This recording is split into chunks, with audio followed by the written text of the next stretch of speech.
Hi guys, in this series of videos we're going to be looking at how to play 10 songs with 3 new chords. We've got a G major, a C major and a D major. And this is how we're going to play some really cool songs with just these 3 chords. The D we've covered before in the previous set of videos, how to play 3 songs with E, A and D.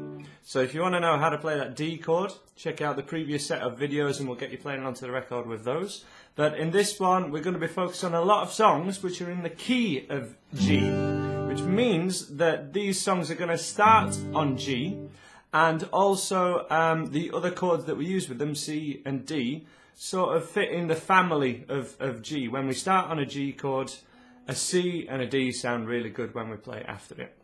So we're going to be covering how to play these, how to change between them, and a couple of different options you've got with these chords.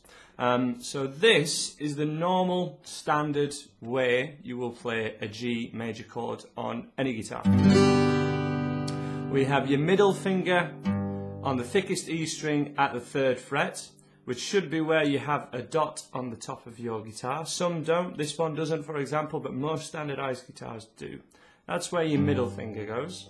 Your first finger goes on the 2nd fret of the A string. And then your 3rd finger is all the way down on the thinnest E string at 3rd fret again, so on that dotted fret.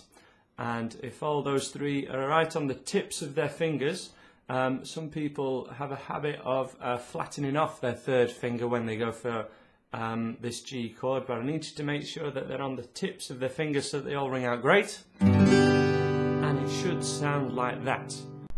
So this is your standard G major chord from another angle.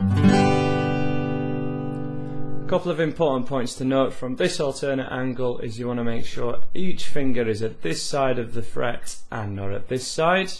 So your first finger at 2nd fret wants to be right over here. Your middle finger at 3rd fret on the thickest E string wants to be right over this side of the fret and not over here. That way it might not ring out at this side and we don't have to press down as hard when we're at this side of the fret to get it to ring out. And they're nicely on their tips, so again we have this claw hand kind of idea happening. My fingers are kind of shaped like this as I'm pressing the finger down. And exactly the same for the 3rd finger, it's on its tip. And my little finger, rather than kind of being down here or kind of distracting or sometimes helping push down this one, it's just right at the side, right next to that 3rd finger, kind of gaining some strength from it. And that's your G major chord. So again, 1, 2, 3, little finger next to it. And that's your standard G major chord. So as I say, that's the standard way to play a G. There's another option that we can do with this G chord that will make a lot of your changes and a lot of these songs, one, a lot easier, but also actually sound more like the record as well. And that's by playing it with your little finger on as well, with your 4th finger. So from your standard G, we move your 3rd finger up a string, but at the same fret. And then we have your little finger, your pinky, on the thinnest E string where your 3rd finger was. So we've moved your 3rd finger up and replaced it with your little finger, and that sounds like this. Now to my ear, that actually sounds like a more pleasant and nicer sounding G. Compare it to the old way. I prefer the sound of this one. It's a tiny bit more work because you are using your little finger for the first time. However, this is going to make changing to the D major chord that we've already covered, as I say in a previous video. So if you're not, I'm not going to go into this D too much. But we make this little triangle shape with your first finger at 2nd fret on the 3rd string, so that's the G, and middle finger on the 2nd fret on the top E string, and then your 3rd finger creates a little triangle shape. And that's your D major chord. As I say, this gets used a lot with a G. And if we use this Noel Gallagher method, which is what I nickname it with your 2 little fingers here, this way of playing G, I'm going to nickname the Noel Gallagher of Oasis fame, G. We keep the 3rd finger down and we have an anchor finger, which was really important in the first batch of videos that I made. It really helps a change if you can keep one finger down all the time. In this case it's your third finger, which isn't the strongest of fingers when you're first starting off. Kind of your first finger's the stronger one, but it should help.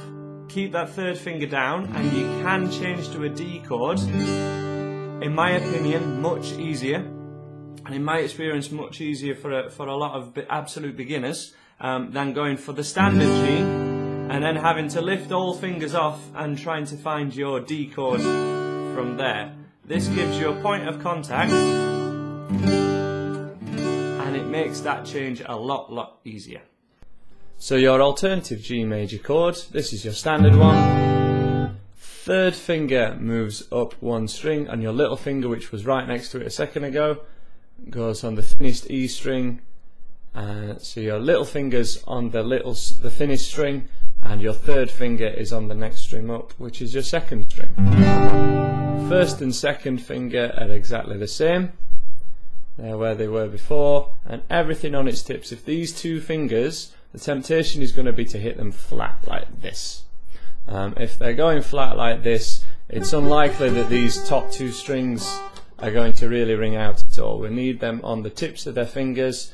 Everything in this claw hand shape, kind of 90 degrees to the fretboard, and with your little finger and third finger as close together as they reasonably can be. And that's your Noel Gallagher style G major chord. Your third chord that you're going to need for this series of songs is a C chord, which the standard way of playing it is like this. Here we have your first finger on the second string, so that's the B string at first fret. That note sounds like that. We have your middle finger on the D string at second fret, and then your third finger, third fret, so the dotted fret one more time, on the A string. And this one we also, it's good at, especially at this stage, if this is the first chord you've ever learnt, don't worry about this too much, but if you've played a few songs now with a few chords, strum that C chord from the fifth string. Don't play the thickest E string, it can sound a little C chord sounding like that, that's why. And if you notice on the diagram, there's a little cross on that string. Remember, these diagrams are kind of written upside down, but so the cross will be on the bottom here, but this is actually your bottom string because it's the lowest one. And we don't want to play this string on the C chord, otherwise it sounds like this, rather than sounding like this. Or on the D chord, where we want to strum from the D string rather than hitting the thickest string. That will make it sound a lot better, especially if you're on the tips of your fingers as well. If your fingers are quite flat like this, it might sound a little like that. Okay, so right on the tips of your fingers, kind of like a claw hand, the way I like to describe it, for want of a better term.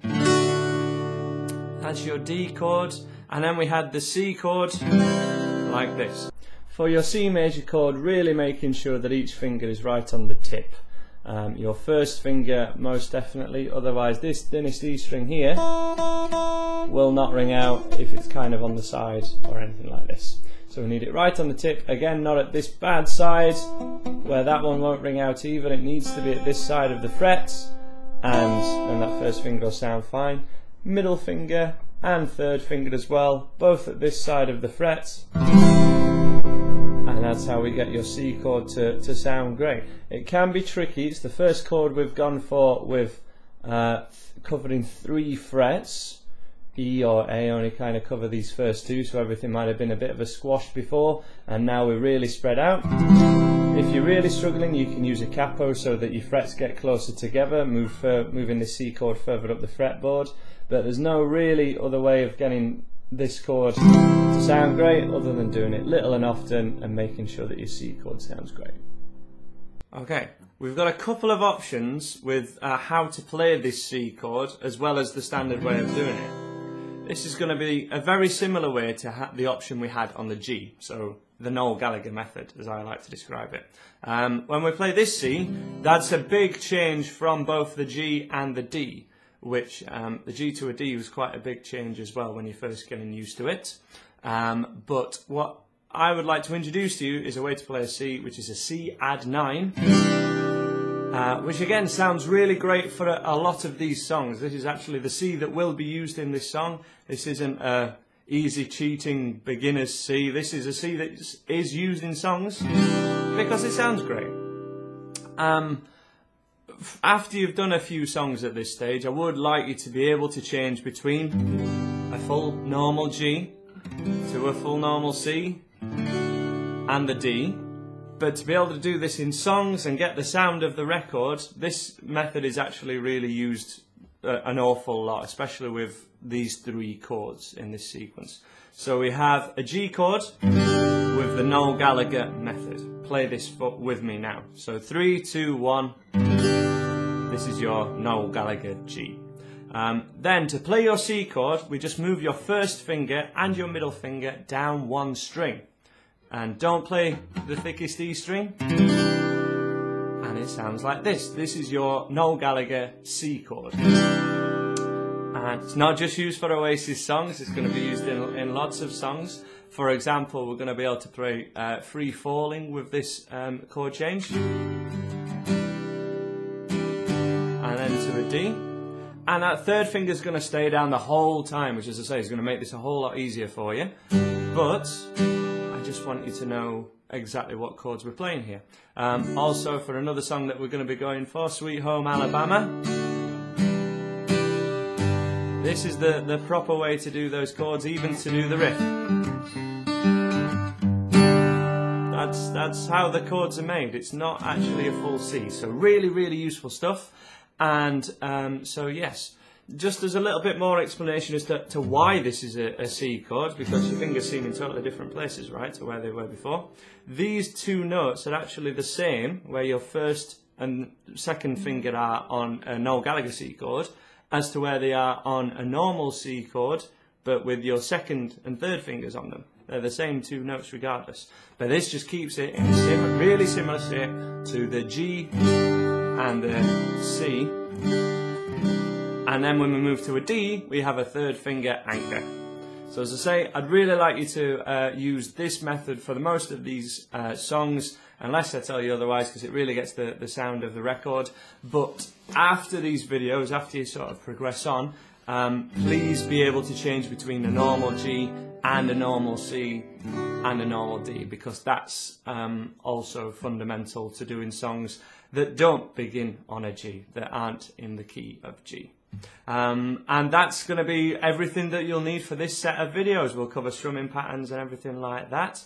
But fire away and choose the song that you want, and I'll see you there.